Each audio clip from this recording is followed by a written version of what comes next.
Hello दोस्तों, unique study के education channel में आपका एक बार फिर से स्वागत है।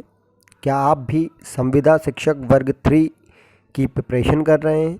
यदि हाँ, तो ये वीडियो आपके लिए बहुत ही उपयोगी एवं लाभदायक सिद्ध होने वाली है। इस वीडियो में हम हिंदी सब्जेक्ट को लेकर चर्चा करेंगे। उससे पहले हम आपको बताना चाहेंगे कि शिक्षक वर्ग 3 की जो एग्ज़ाम डेट है वो व्यापम ने एक नोटिफिकेशन के थ्रू जारी की है, जिसमें 19 सितंबर 2020 को परीक्षा आयोजित करने की एक टेंटेटिव डेट दी है। शायद आप में से बहुत से लोग व्यापम की वेबसाइट विज़िट करते होंगे, तो कुछ लोगों को पता होगा और कुछ को इस बारे में नहीं पता होगा।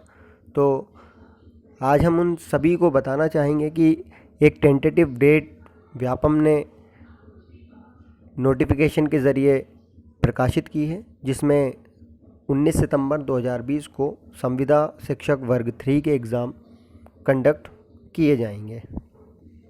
बाकी वर्तमान में जो स्थिति चल रही है, जैसे कि आप सभी भली भांति अवगत हैं कि कोरोना जैसी महामारी के चक्कर में ये एग्ज़ाम इतना पोस्टपोन्ड हो गया है, क्योंकि ये एग्ज़ाम अप्रैल से मई के बीच में होना था, जो कि कोरोना के चक्कर में ये इतना डिले हो गया है।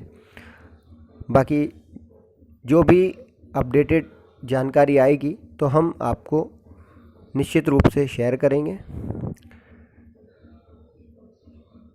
तो आज की हम इस वीडियो में संविदा शिक्षक वर्ग 3 के हिंदी सब्जेक्ट के अति महत्वपूर्ण टॉप 20 प्रश्न पर चर्चा करने वाले हैं।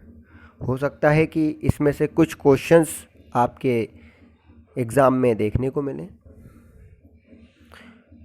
तो क्लास शुरू करने से पहले आपसे रिक्वेस्ट है कि सबसे पहले आप हमारा चैनल सब्सक्राइब करें। यदि आपने अभी तक हमारा चैनल सब्सक्राइब नहीं किया है या हमारे चैनल पर पहली बार विज़िट कर रहे हैं, तो प्लीज़ इसे सब्सक्राइब करें और नोटिफिकेशन बेल आइकन पर ऑन करना ना भूलें, क्योंकि जो भी अपडेटेड जानकारी होगी व्यापम से रिलेटेड वो हम इस चैनल के माध्यम से आपको अवगत कराएंगे। तो उसके लिए आपको नोटिफिकेशन बेल को ऑन करना ज़रूरी होगा, क्योंकि हम जैसे ही वीडियो अपलोड करेंगे तो वो आप जानकारी आप तक पहुंच जाएगी नोटिफिकेशन के ज़रिए, जिससे आप इजीली उस वीडियो को ओपन करके वो जानकारी एक्सेस कर सकते हैं। तो आइए अब हम आज की क्लास शुरू करते हैं। हिंदी के टॉप 20 प्रश्न।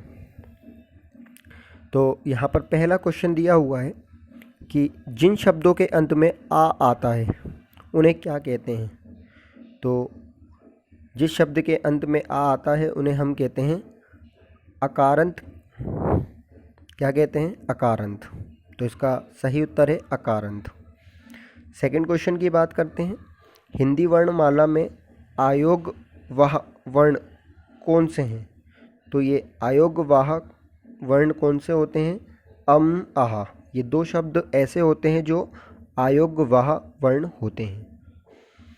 देन थर्ड क्वेश्चन की बात करते हैं। तो यहाँ थर्ड क्वेश्चन दिया हुआ है, हंस में लगा जो बिंदी है, हंस में चिन्ह क्या कहलाता है? तो ये जो हंस में चंद्रबिंदी नहीं, जो ना की बिंदी है उसको हम क्या कहते हैं?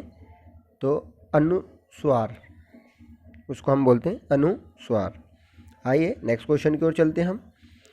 तो फोर्थ क्वेश्चन है, चांद शब्द में जो चंद्र बिंदी है चांद के ऊपर, उस चिन्ह को क्या कहते हैं? तो उसको कहा जाता है अनुनासिक। उसको क्या कहा जाता है? अनुनासिक। अगर ना की बिंदी है तो अनुस्वर और चंद्र बिंदी है तो अनुनासिक। देन अगले क्वेश्चन की ओर चलते हैं। तो भाषा की सबसे छोटी इकाई क्या है? तो वर्ण। वर्ण से बनता है शब्द, फिर शब्द से वाक्य और फिर एक पैरा, जिसे हम बोलते हैं इंग्लिश में पैराग्राफ। तो भाषा की सबसे छोटी इकाई होती है वर्ण। वर्ण से शब्द बनते हैं, फिर शब्द से सेंटेंस बनता है। देन अगली क्वेश्चन की ओर चलते हैं हम। तो 6 क्वेश्चन है, जिन शब्दों में किसी प्रकार का विकार या परिवर्तन नहीं होता उसे क्या कहते हैं? तो उसे हम कहते हैं तत्सम। देन नेक्स्ट क्वेश्चन, कार्य के होने का बोध कराने वाले शब्द को क्या कहते हैं? तो उसे हम कहते हैं क्रिया। आई होप आपको क्वेश्चंस बहुत नए देखने को मिल रहे होंगे, क्योंकि ये हम बहुत ही सिलेक्टेड क्वेश्चंस हिंदी के आपके सामने लेकर उपस्थित हुए हैं। तो इसी प्रकार से हम नेक्स्ट जो पर्यावरण की क्लास है उसको भी शुरू करने वाले हैं। एक आज से 2 दिन में हिंदी और पर्यावरण की क्लास हम कंटिन्यू करेंगे। तो संभवतः प्रतिदिन हम कोशिश करेंगे कि हम डेली कुछ क्वेश्चंस के वीडियो टॉप 20 या टॉप 30 क्वेश्चंस को हम अपडेटेड करें और वीडियो के थ्रू आप तक पहुंचाएं। कोशिश हमारी यही रहेगी। तो इसके लिए आपसे रिक्वेस्ट है कि आप हमारे चैनल से जुड़े रहें और उसको सब्सक्राइब करें, तभी ये वीडियो आप तक पहुंच पाएंगी। आई होप आपको समझ में आ रहा होगा। चलिए आइए हम नेक्स्ट क्वेश्चन की ओर चलते हैं। तो कार्य के होने का बोध कराने वाले शब्द को क्या कहते हैं? तो उसे हम कहते हैं क्रिया। देन अगला क्वेश्चन की ओर चलते हैं। अगला क्वेश्चन है, भाषा के शुद्ध रूप का ज्ञान किससे होता है? तो भाषा के जो शुद्ध रूप का ज्ञान होता है वो व्याकरण से होता है। देन 9th क्वेश्चन की ओर चलते हैं। विशेषण जिस शब्द की विशेषता बताते हैं उसे क्या कहते हैं? तो उसे विशेष्य कहते हैं। नेक्स्ट क्वेश्चन, हिंदी में लिंग का निर्धारण किससे होता है? तो संज्ञा से लिंग का निर्धारण होता है। आइए नेक्स्ट क्वेश्चन की ओर चलते हैं। तो हमारा 11th क्वेश्चन है, क्रिया का मूल रूप क्या कहलाता है? तो वो कहलाती है धातु। अगला क्वेश्चन, सर्वनाम के साथ प्रयुक्त होने वाली विभक्तियां होती हैं, तो वो होती हैं संश्लिष्ट। देन अगला क्वेश्चन, हिंदी में कारक चिन्ह कितने होते हैं? तो हिंदी में जो कारक चिन्ह होते हैं 8 होते हैं, और संस्कृत की बात करें तो संस्कृत में 7 होते हैं। आई होप समझ में आ रहा होगा आप सभी को। आइए नेक्स्ट क्वेश्चन की ओर चलते हैं। तो यहाँ पर 14 क्वेश्चन दिया हुआ, संज्ञा कितने प्रकार की होती हैं? ये मोस्ट आईएमपी क्वेश्चन है, ये बन सकता है आपके एग्जाम पेपर में कि संज्ञा के कितने भेद या प्रकार होते हैं। तो संज्ञा के 5 प्रकार होते हैं। एक होता है व्यक्तिवाचक संज्ञा, जातिवाचक संज्ञा, थर्ड भाववाचक संज्ञा, फोर्थ है समूहवाचक संज्ञा, और फिफ्थ है द्रव्यवाचक संज्ञा। तो यहाँ पर 5 प्रकार के संज्ञा के प्रकार दिए हुए हैं, इनको आप याद कर लीजिएगा। देन अगले क्वेश्चन की ओर चलते हैं। 15 क्वेश्चन, वे शब्द जो विशेषण की विशेषता बतलाते हैं उन्हें क्या कहते हैं? तो उन्हें प्रविशेषण कहते हैं। ठीक है। देन 16 क्वेश्चन, ये भी आईएमपी है, सर्वनाम किसे कहते हैं? जिस तरह संज्ञा आईएमपी क्वेश्चन है उसी प्रकार सर्वनाम भी आईएमपी क्वेश्चन है। तो सर्वनाम वे शब्द कहलाते हैं जो संज्ञा के स्थान पर प्रयोग में लाए जाते हैं, जैसे यह, वह, वे, उनका, इनका, इन्हें आदि, ये सब सर्वनाम है। और संज्ञा की डेफिनेशन आप लोगों को भली भांति पता होगी, जिसे बोलते हैं किसी भी वस्तु स्थान नाम को क्या कहा जाता है? संज्ञा कहते हैं, है ना। तो संज्ञा के स्थान पर उपयोग किया जाने वाला शब्द सर्वनाम कहलाता है, जैसे यह, वे, उनका, इनका आदि। आइए नेक्स्ट क्वेश्चन की ओर चलते हैं। 17 क्वेश्चन है, सर्वनाम के कितने भेद हैं? ये भी बहुत आईएमपी क्वेश्चन है। जिस तरह संज्ञा के भेद हैं, प्रकार हैं, वैसे ही सर्वनाम के भी भेद हैं। यहाँ पर 6 हैं। तो 6 आप देख रहे होंगे, जैसे कि स्क्रीन पर दिख रहे हैं 6 कौन कौन से।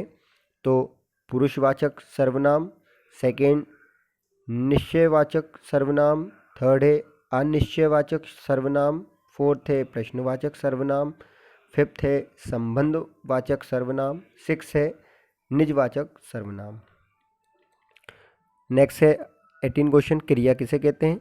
जिस शब्द में किसी काम के करने या होने का बोध हो उसे क्या कहते हैं? क्रिया कहते हैं। जैसे खाना, हंसना, रोना, बैठना आदि ये सब क्रियाएं, जो भी हम करते हैं वो क्रिया कहलाती है। तो एक बार फिर से मैं रिपीट करूँगा, जिस शब्द से किसी काम के करने या होने का बोध हो उसे क्रिया कहते हैं।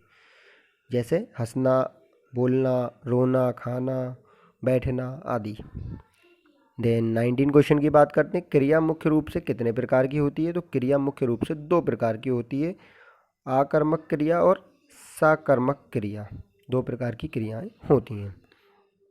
देन लास्ट क्वेश्चन इस वीडियो का 20 क्वेश्चन, काल कितने प्रकार के होते हैं? तो काल 3 प्रकार के होते हैं, वर्तमान काल, भूतकाल और भविष्य काल। ये जैसा कि आप लोग जानते हैं, प्रेजेंट, पास्ट और फ्यूचर। तो आज की क्लास आप लोगों को कैसी लगी है, प्लीज़ हमें कमेंट्स करके ज़रूर बताएं।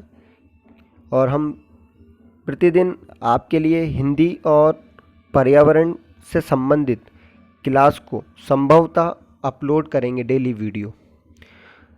तो इसके लिए आपको हमारे चैनल को सब्सक्राइब करके बेल आइकन को प्रेस करना है, ताकि सारे जो भी नोटिफिकेशन है वीडियो के वो आपको शीघ्र मिल सकें। तो आई होप आपको आज की क्लास अच्छी लगी होगी, और इसमें किसी भी प्रकार की कोई भी अगर समस्या, परेशानी या दिक्कत होती है तो आप हमें कमेंट्स करें, ताकि हम इस बनने वाले आगामी वीडियो में सुधार कर सकें और अच्छी तरीके से हम उसको इम्प्रूव कर सकें। And thank you for watching unique study education channel. Thank you for watching.